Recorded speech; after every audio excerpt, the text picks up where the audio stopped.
Help me hit 7,000 subscribers. Support the video with a like and share your thoughts in the comments. I read everyone. Thank you. I'm Daniel. I'm 36. And I used to think marriage was about finding someone who'd hold your hand through every season. Turns out, sometimes they're just holding you back from seeing the storm they started. It began like most ordinary mornings. Coffee brewing, sunlight bleeding through the blinds, her laughter echoing from the living room. I thought it was laughter at some stupid meme. It wasn't. It was laughter with her friends over a video call, and I only caught her words because she forgot to mute herself. "Yeah, I married too early," she said, a half laugh in her tone. "I should have waited, explored more, maybe traveled, you know?" Her friends giggled, and in that small, careless sentence, something inside me went completely still. I didn't burst in or shout. I just stood there, behind the kitchen wall, listening as she explained how she settled too fast. How she sometimes wondered what life would have been like without all these responsibilities. Responsibilities. That's what she called me. Her husband, her partner, her supposed best decision. When she finally ended the call, I was sitting at the dining table, pretending to scroll through my phone. She looked surprised to see me there, but I smiled, the kind of smile that hides 100 questions. "Morning," she said, reaching for her coffee. "Morning," I replied. "Rough night." She shrugged. "Just tired." "Why?" I wanted to ask why you said that, but I didn't. Not yet. I've learned that silence, when used right, speaks louder than confrontation. The day went on as usual: laundry, errands, polite small talk. But everything I heard came through a filter now. Every word, every sigh, every glance felt weighted. That night, she was on her phone again, laughing in that same carefree way. I watched her for a moment, and I realized something painful. I wasn't part of her joy anymore. I was just part of her routine. After dinner, I told her I needed to clear my head and went for a drive. It was raining lightly, one of those soft, sad rains that make you think too much. I drove aimlessly, replaying her voice in my mind. "I married too early." She said it like regret, not reflection. I ended up parking near the lake where I used to go fishing with my dad. The stillness there made sense. For a while, I just sat and thought about how quiet falling out of love really is. It doesn't crash. It fades, like a song that just ends mid-note. By the time I got home, it was almost midnight. The lights were still on. She was curled on the couch, scrolling through her phone, same as always. She looked up, offered a faint smile, and asked if everything was okay. I told her I was fine, but inside I was already making decisions. The next morning, I woke up before her, made breakfast like always: toast, eggs, coffee. But I also made something else: clarity. I took off my wedding ring, placed it beside her cup, and wrote a short note. "You said you married too early. Maybe you were right. I just corrected the timing." Then I packed a small bag, grabbed my keys, and left. I didn't go far, just down the road to a friend's guest house, but I didn't tell her that. I turned off my phone for a while, just to hear silence that wasn't filled with someone else's laughter. By afternoon, my phone was buzzing nonstop. Missed calls, messages, some angry, some confused. The first one I opened said, "What are you doing?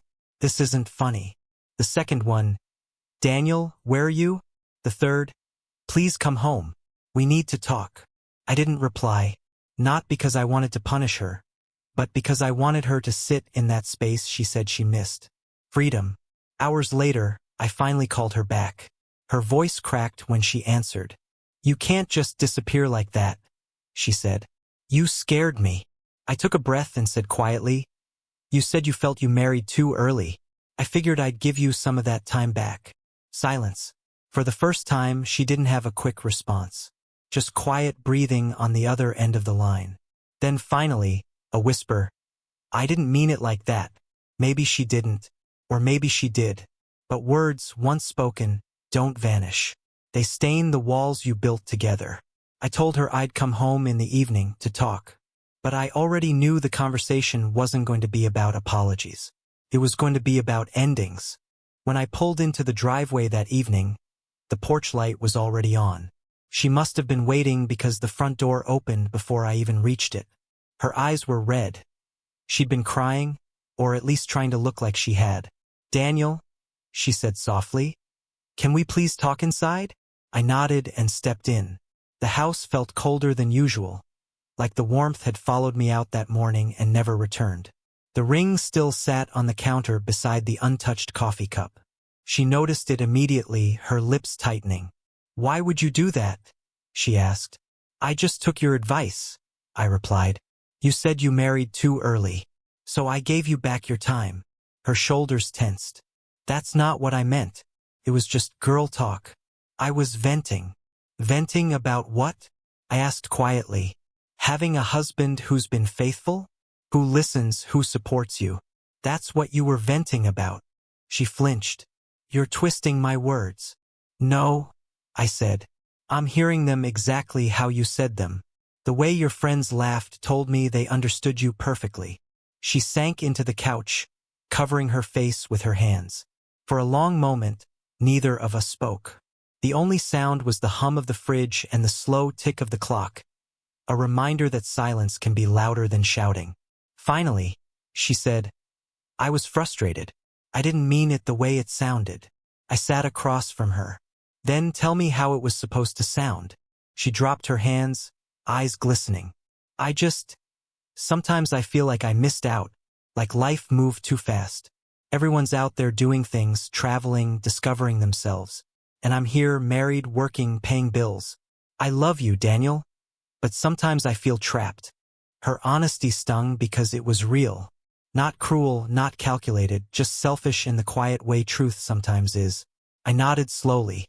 "You know, when you say you feel trapped, it makes me wonder if love for you was ever a choice or just an obligation." "That's not fair," she said. "It's not meant to be fair," I replied. "It's meant to be honest." She looked at me for a long time, then whispered, "Do you still love me?" I thought about that question. Love isn't a switch you flip, it fades like daylight, 1 degree at a time. I loved the woman she used to be, the one who couldn't stop smiling when we got lost driving through small towns, the one who used to dance barefoot in the kitchen while pancakes burned on the stove. But the woman sitting in front of me now, I didn't know her anymore. "I love who we were," I said finally. "But I think who we are now doesn't fit anymore." Tears rolled down her cheeks. "So what? That's it? You're just leaving?" "I'm not leaving," I said gently. "I'm letting you go. You said you married too early. I'm correcting that before it turns into resentment we can't undo." She shook her head. "You can't just erase everything we've built." "I'm not erasing it," I said. "I'm honoring what it was by not pretending it still works." I stood, picked up my ring, and placed it in her hand. "Keep it. Maybe one day you'll look at it and remember that someone once loved you enough to walk away before it turned bitter." She didn't say anything, just sat there, staring at the ring, her breath trembling. I left quietly, closing the door behind me. The drive back to the guest house was silent. No radio, no calls, no noise.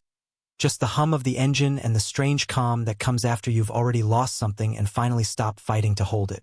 That night, I sat outside on the porch, watching the sky fade into black. My phone buzzed once, a message from her. "You're right. Maybe I did marry too early.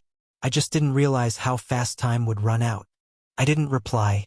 Some messages don't need answers. Some lessons don't need reminders. I took a long breath and let it out slowly. For the first time in a long while, it didn't hurt. Because sometimes, the best correction isn't fixing the past. It's freeing the future.